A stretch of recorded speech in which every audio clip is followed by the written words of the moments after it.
when you're doing what God created you to do and created you to be the best for. Nobody, you don't even have to look at the competition. I am, you gotta have that attitude about what you do in a very humble way, though, okay? So be your authentic self, and when you wake up in the morning, do what your heart and your soul tells you to do, which is usually the right thing for you. And then do it constantly and be persistent in every effort you make, because that's how brands are created.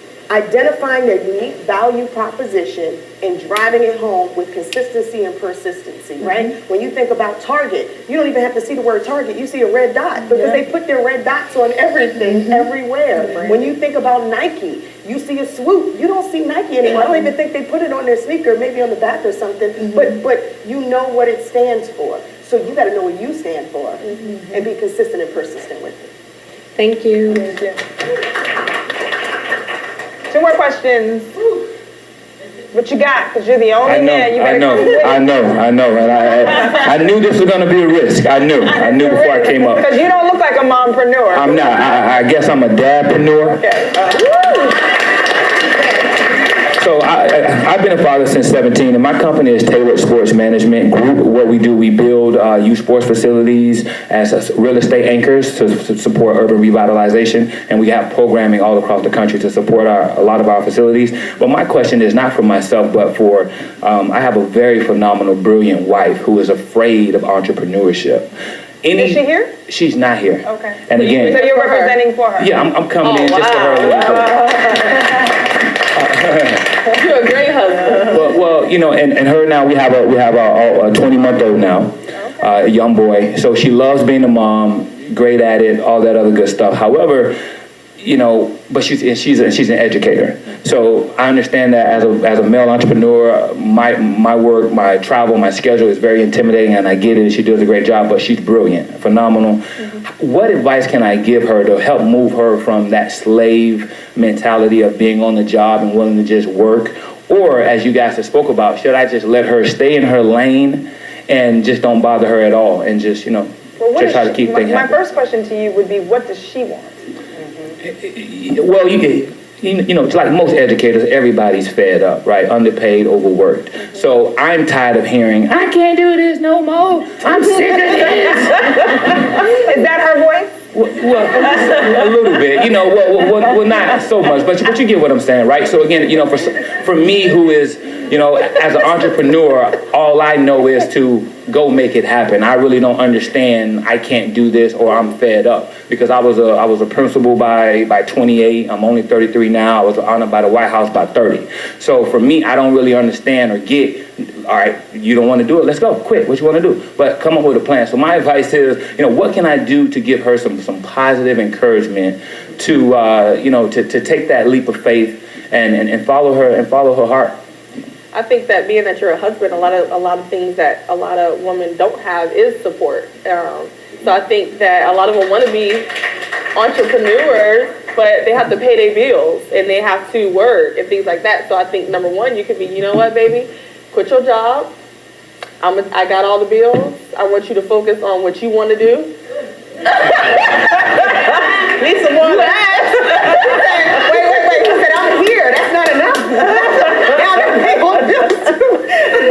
No, but I think that, if you can't, before you get to that point, I think that maybe if you can try to save some money up and show her, like, I invested in you by saving this money for us to take care of everything while you focus on your dreams, so you don't have to come home complaining about your work, and we're going to help you get this business started. So first you need to find out what she wants to do, figure out, how she can start that, and then you figure out what you need to do for as a husband, which is starting by being in here, and you're out here trying to find out stuff for her. That's amazing.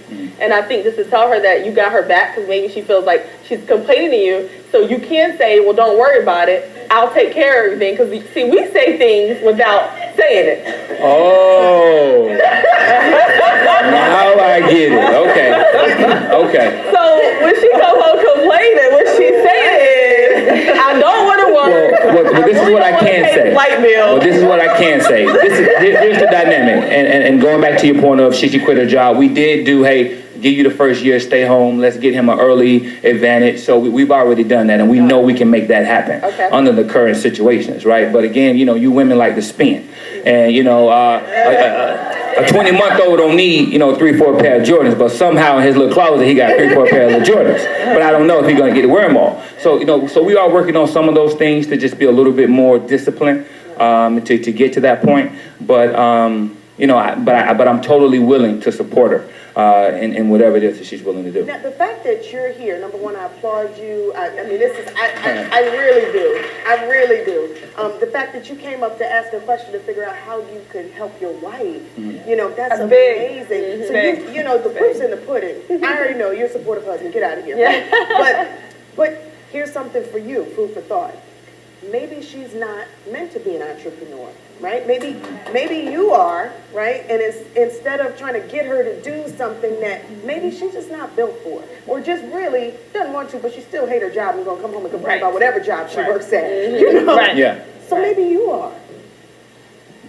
Maybe you are. Maybe it's in you, and so, you know what? You just go ahead and rise to the occasion and do it. And sometimes we can help people and teach them by showing them, right? And maybe she's going to be your support in your business. Okay, no worries. Thank you. I appreciate that. Thank y'all. Last question.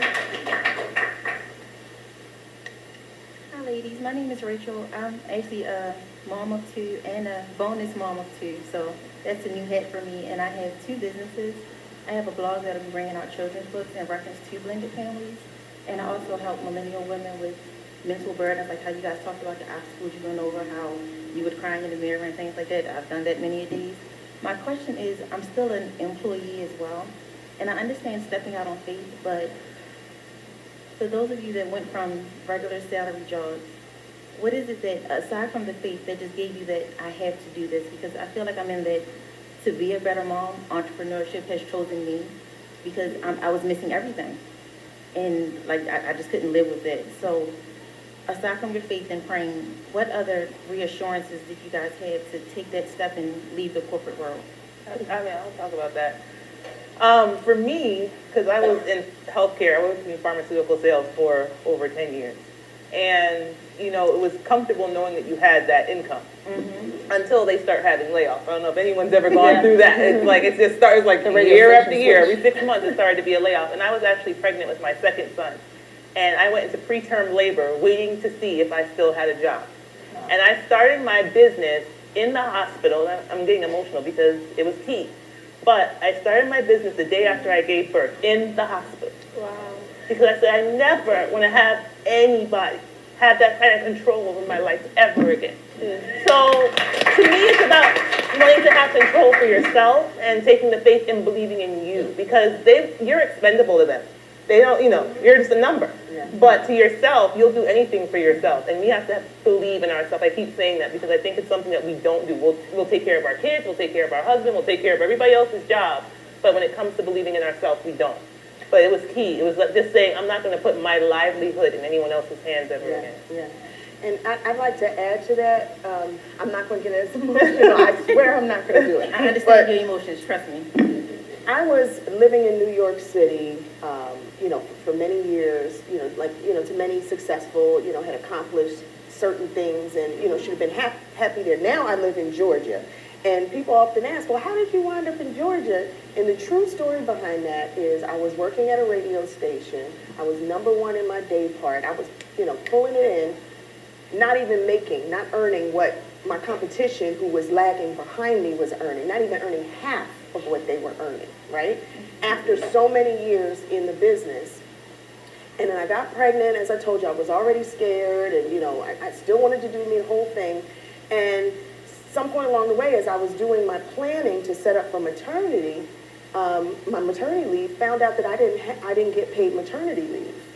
And I was trying to understand, well, how could I, you know, wait a minute, this is a union market, and I'm not supposed to have some kind of benefits, or, no, the union nor the company paid for women to have maternity leave. And that's when it hit me that even though there were so many women in the business, we were still in an antiquated type of environment where a man literally had gone out 2 months before on disability, you know, because he had a heart condition, he was and they paid him through his entire disability.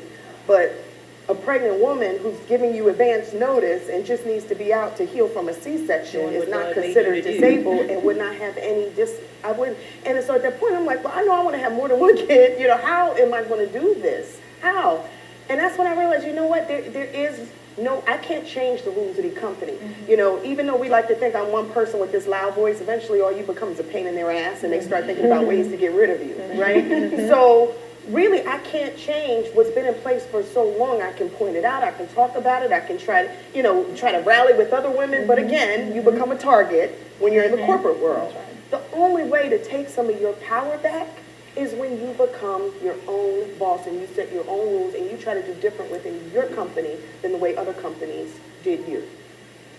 By not answering that phone at 8 o'clock, 9 o'clock, 10 o'clock at night. No. But you know, for me that was a very difficult time, and it was honestly the beginning of the end for me in that business of radio. Like I said, I had counted up the years and said at that point, I'm like, I did 18 years and I can't even take a paternity leave. You know, this is crazy. It's time to go to grow. Thank you, ladies. Thank you. Well, thank you, ladies. That is the end of our panel. I hope you enjoyed it, and I hope you guys enjoy the rest of the conference. Thank you. Thank you.